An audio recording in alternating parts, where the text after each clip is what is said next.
What will be your primary constituency? Will people of your constituency in terms of the local government and district you My represent constituency or consists the of three music? local governments, Okay. which is Ogbomoso North, South, and Orire constituency. Ogbomoso North is the most popular, is the most populated, that consists a lot of people. But the South and Orire, there's so many people there as well. But Orire is made up of farmers a lot. We have a lot of farmers there. And we have a lot of lands there, which are not being used. People still give the CUs cutlass and hoes, whereby there are tractors and we can teach them how the modern days farming. There's so many things that need to be done, and they are not So there. your secondary constituency will then be the music industry?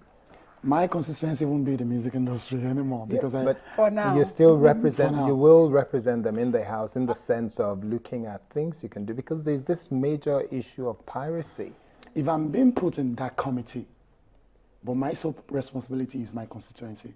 If I'm being put in charge of committee that has something to do with that, maybe probably because of my background, then I'll be glad to attend to it. Okay, so what's your manifesto like? You know, you hear some of these politicians who say they have 3-point agenda. They have, how many points are yours? 29 or 32. My agenda has to do with things that concerns my people. What are those things? We've been talking about youth empowerment, and when you still get to Ogbomoso today, graduates still ride Okada. That's not empowerment. I'm talking about empowerment by employment. You don't go to school and study microbiology when there is no field where you can practice what you've studied.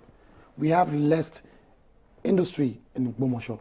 So I'll make sure that I attract people that can come to Ogbomoso and invest, whereby we can have, okay, let's say 40% of Ogbomoso indigent or 80% of Ogbomoso indigent.